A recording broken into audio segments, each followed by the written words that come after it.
aim of this video is to keep forestry managers and contractors on the right side of the rules, to reduce the risks of pollution and to improve forestry practices. In this second module of the diffuse pollution training, we're going to look in a bit more detail at the different forestry activities which are most likely to cause diffuse pollution. We will also highlight some simple things you can do on site to manage the risks. Harvesting and extraction is the single biggest cause of diffuse pollution during forestry operations. Before work starts, make sure you know where the watercourses and drains run. Check that all drains on site are disconnected from streams and keep checking this as work progresses. Minimise water crossings. If you have to cross, then use pipes and log bridges. Log bridges should be well thatched with brash and the watercourse kept clear of any obstructions. Log bridges need regular checking and repair to avoid silt and mud polluting watercourses. As harvesting and extraction work continues on a site, lift any brash and tops out of the areas around watercourses. Use brash or cut-offs to stop any water heading down extraction routes. Take extraction routes where runoff is not likely to enter a watercourse and make sure that brash mats are maintained on forwarder tracks, patching up holes before they become waterlogged. When stacking timber, keep it out of roadside drains. If there is a direct risk to watercourses, you must always stop work, contact the Forest Works manager and act by sorting the issue. Poor practice during ground preparation can lead to large quantities of sediment entering watercourses. The impact on water supplies, fines and reputational consequences in these cases can be extremely serious. A watercourse is any channel that carries water and includes man-made furrows and drains connected to rivers, even those drains that might be dry at the start of work. Work should be planned so that the activity and machinery is right for the site. You should know where all the watercourses are and keep appropriate buffer areas in place. These should have been identified to you by the Forest Works manager.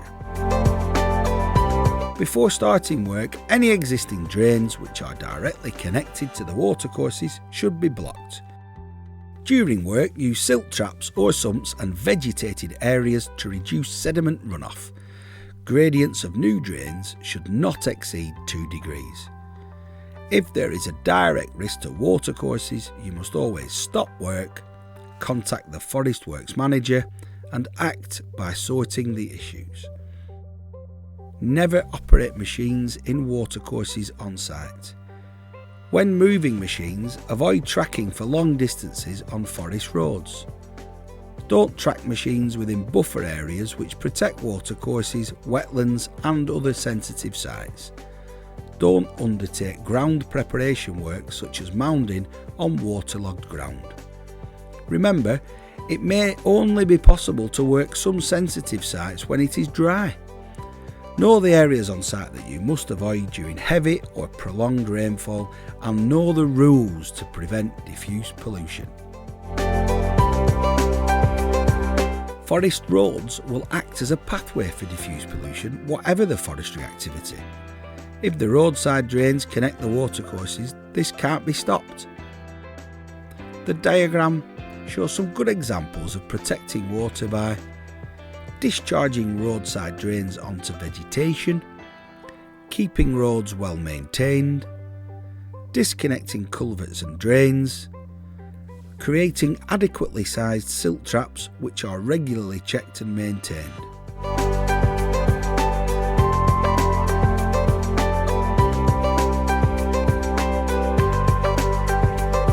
Runoff from quarries and borrow pits may be clear or may have a colour, however, because of its source. It will contain pollutants such as aluminium, iron, copper, which can have serious impact on wildlife and contaminate water supplies.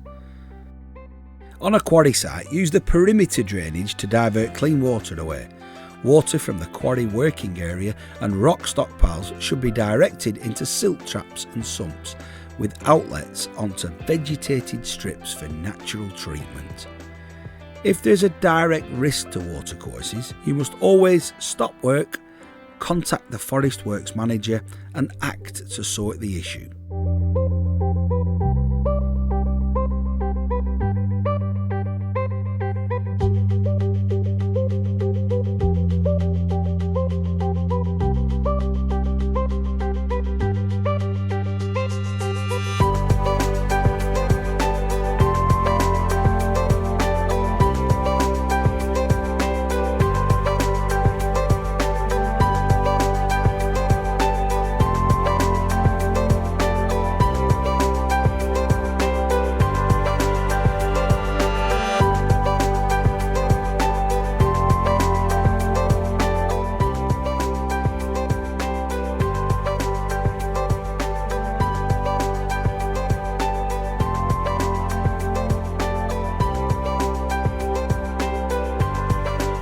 Fuels and oils, pesticides and urea all cause environmental damage if they find their way into watercourses.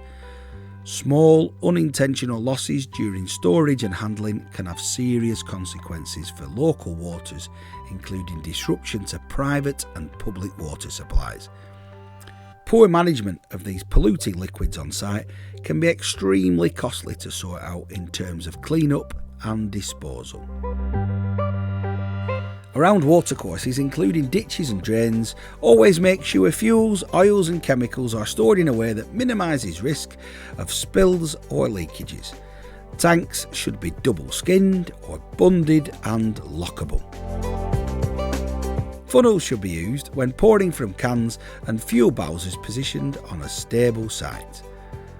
All machinery should be well maintained and regularly inspected. Spill kits should always be on site, both at the storage areas and within mobile machines. Any waste or recovered oil must be kept in an oil-tight container and disposed of at a licensed site as hazardous waste. Liquid or spill kits contaminated with oil or fuel are hazardous waste. Make sure you know how to dispose of these.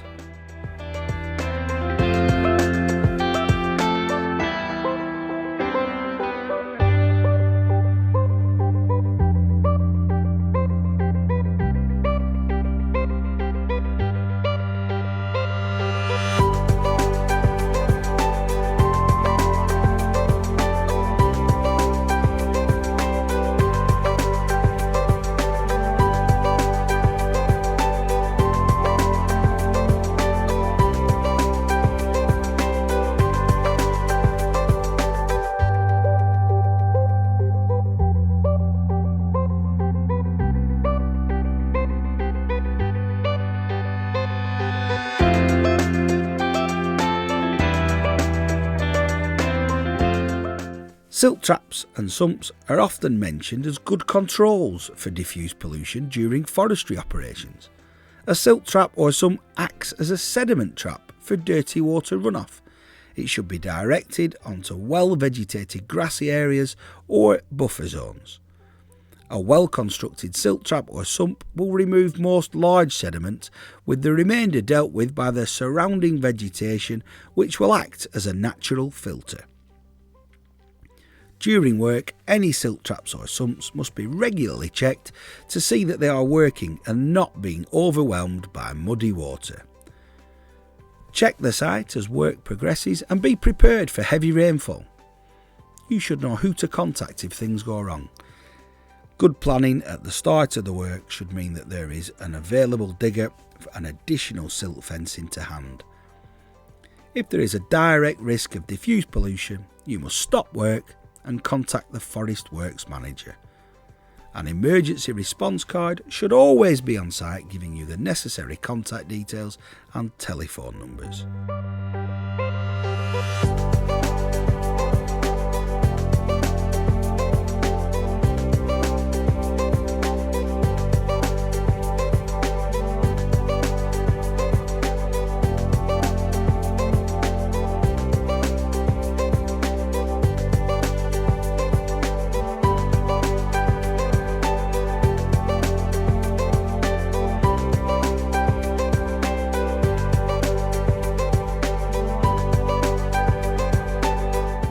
With the right preparation, planning and understanding of the risk of diffuse pollution, we can all ensure our water environment is protected.